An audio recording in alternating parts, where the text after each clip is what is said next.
and welcome to episode 4 of Sorastro's Marvel Crisis Protocol painting series. In this video, I'll be painting Venom from Atomic Mass Games' Marvel Crisis Protocol.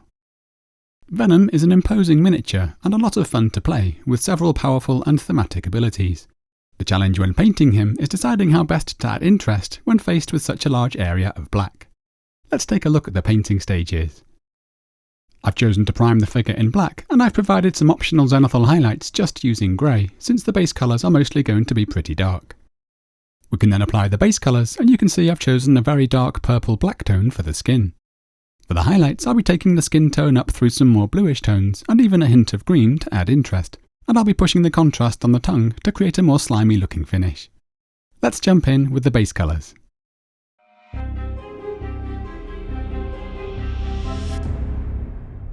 For the skin, I've chosen to provide a nice deep base tone using a roughly equal mix of Naggaroth Night and black.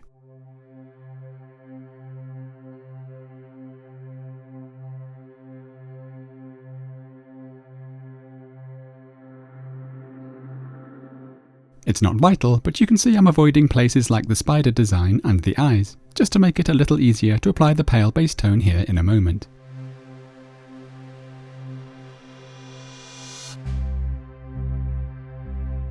For the tongue, I'm using Screamer Pink, which I'm darkening with a little of the skin base tone mix.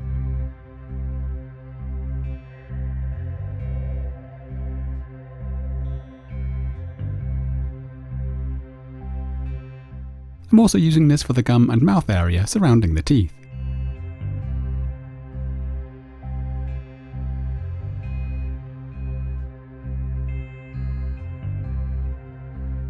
For the spider design and the eyes, I'm using Vallejo's Blue-Grey Pale.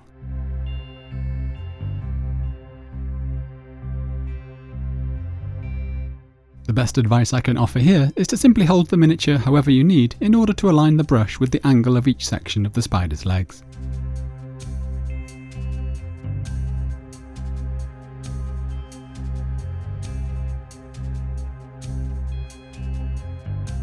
Here I've chosen to mix in a little black for the more shadowed part of the design that wraps around the side of the body under the arms.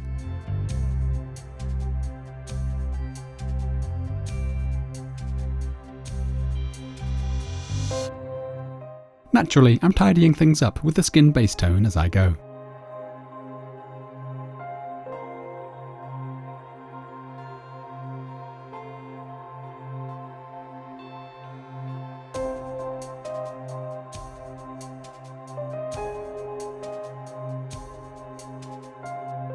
Finally, for the teeth, I'm using Zandri Dust mixed with a little black.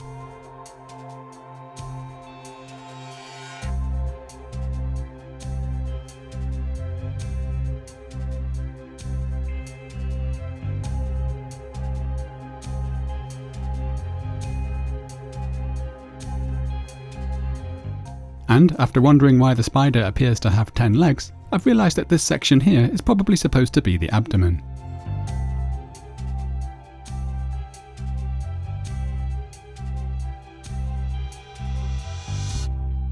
We're now ready to add the highlights and finishing touches.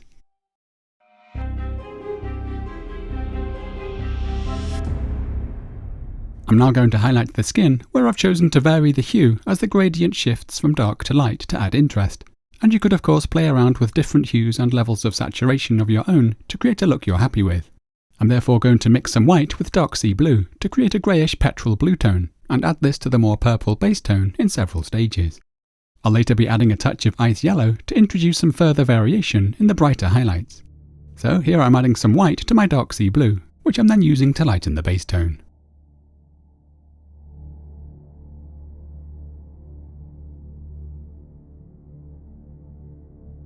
As usual, the first layer or two will cover most of the skin except for the areas of darkest shadow.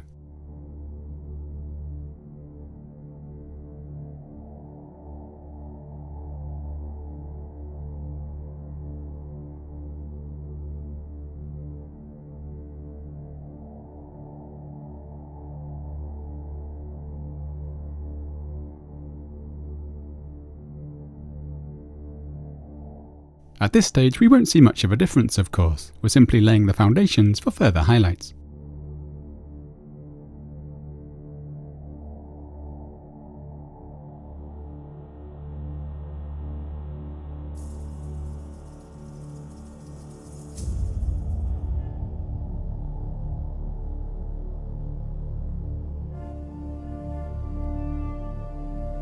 I'm now continuing to gently brighten things further by applying successively lighter and more bluish layers on top.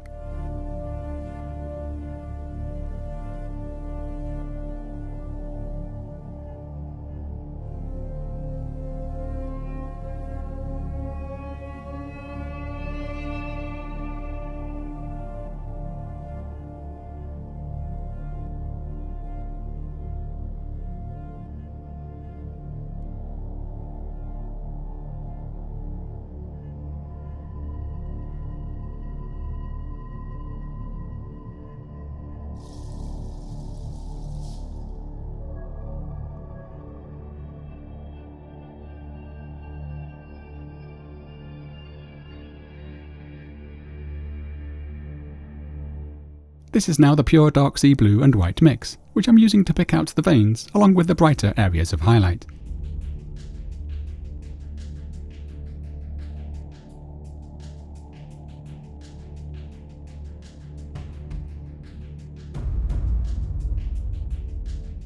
To push things further, I'm now mixing in some ice yellow, which, when mixed with the blue, introduces a more greenish tint. How far you choose to take your highlights will depend on personal preference and what kind of finish you're aiming for. I wanted the skin to have a somewhat satin, leathery appearance, so we'll be pushing things a bit further, but I'll be stopping short of creating a full gloss finish.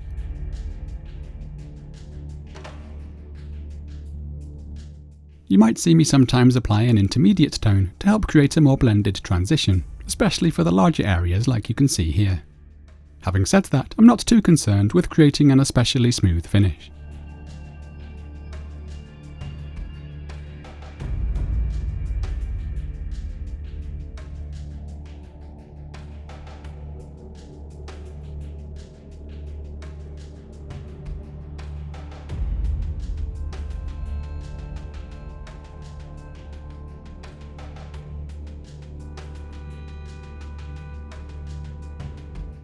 You can see I'm pushing things quite far and more or less stippling some of these smaller highlights on.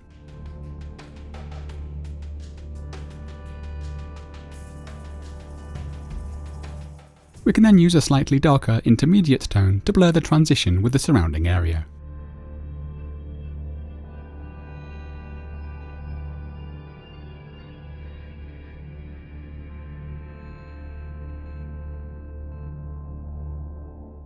I'm now also adding some white for my brightest highlights and to really help the veins to stand out.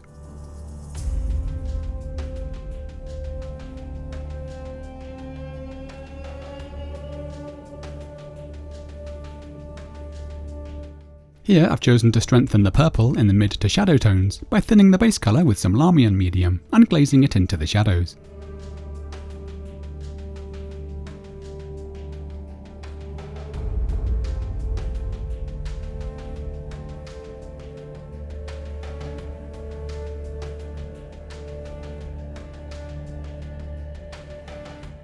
And for an extra bit of glossy depth, I've also chosen to mix some Inktense Violet with some black. This can also be thinned to create some more gentle tints and glazes, or used neat for the deepest, most defined areas of shadow.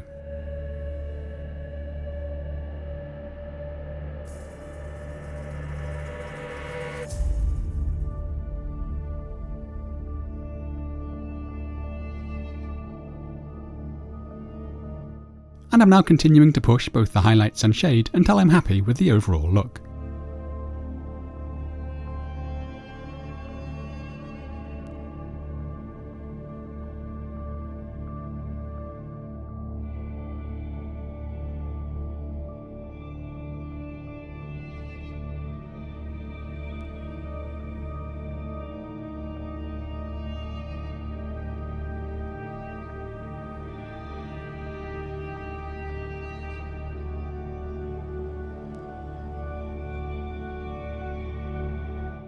I've even decided to paint on a few additional veins.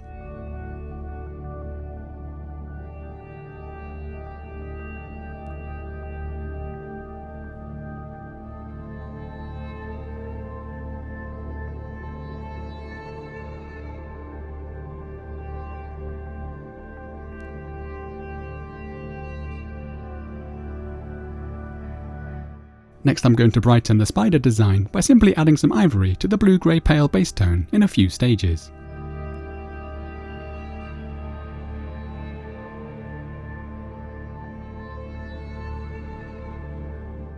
In particular, I want to be sure to articulate the muscles on the stomach, as well as the raised joints in the spider's legs.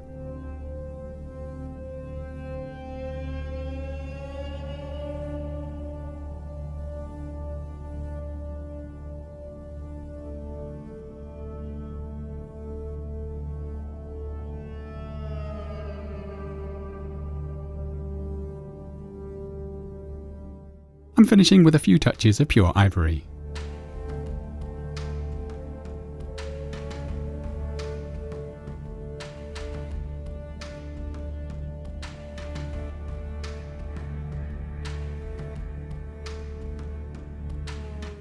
I'm now using the same colours for the eyes, where I've chosen to create a gradient getting lighter towards the front.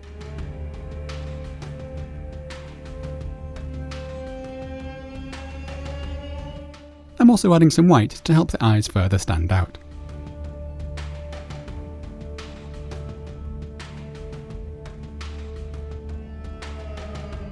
Here I'm just tidying up the lower edge. And on a whim, I've decided to add some reflective glints using pure white mixed with a little Arcane Blue.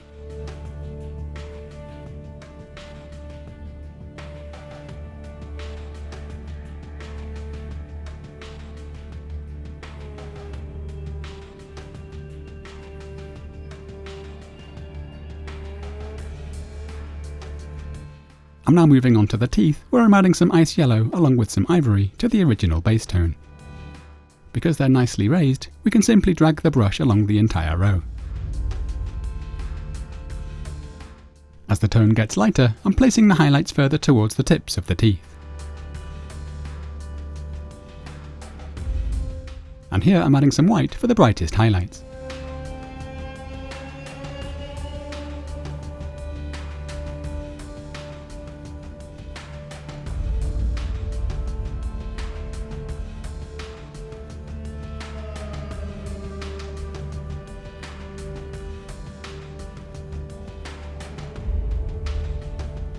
Lastly, for the tongue, I'm going to mix some pink horror into the original Screamer pink and dark purple base tone.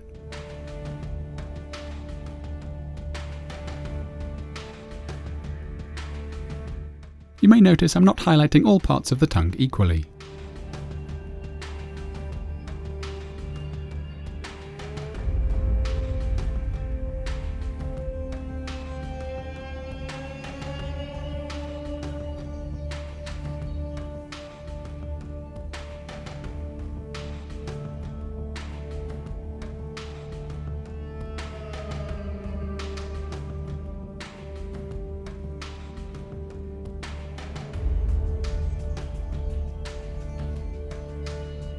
This is now pure pink horror.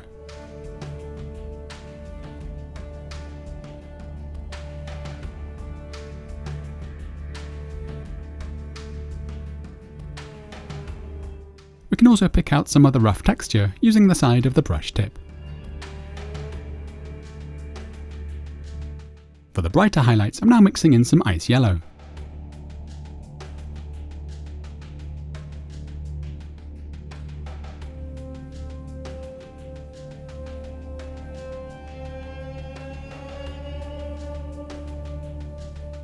And here I'm adding some white to push things to the point where the tongue has the suggestion of actually being slimy and wet.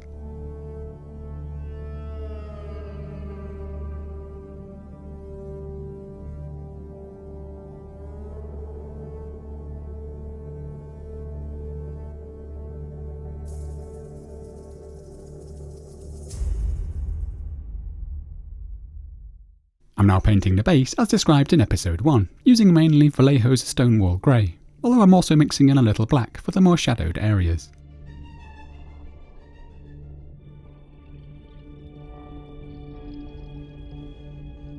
I've also mixed in some Bonewhite for the upturned faces of rock. I'm using thinned Rhinox Hide and black for the recessed metal plates, and some thinned Nuln Oil to help quickly shade the cracks.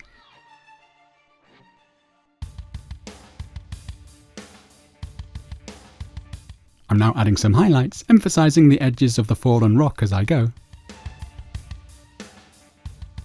And I also like to pick out the edges of the base. Here I'm just adding some of the secret weapon rust colours to the metal, and some felt tip pen chewing gum marks. I'm now sprinkling some Urban Scatter by Jarvis over a layer of thinned PVA, and I've chosen to glue down a couple of additional cork rocks. With the base complete, I'm finishing Venom off by refining a couple of the highlights on the skin.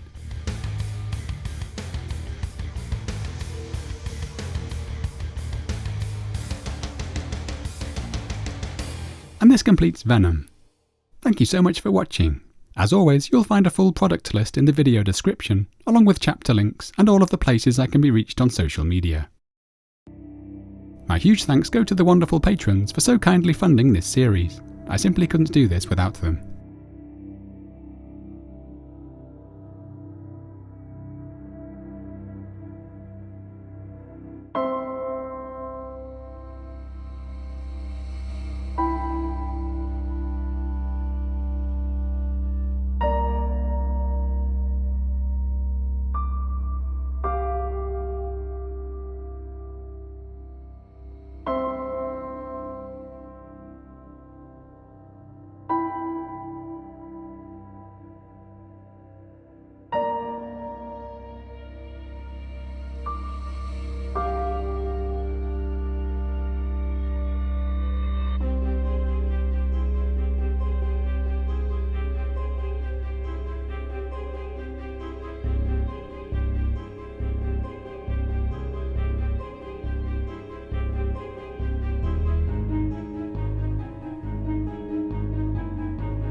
Join me again soon as we continue painting miniatures from Marvel Crisis Protocol. Happy painting!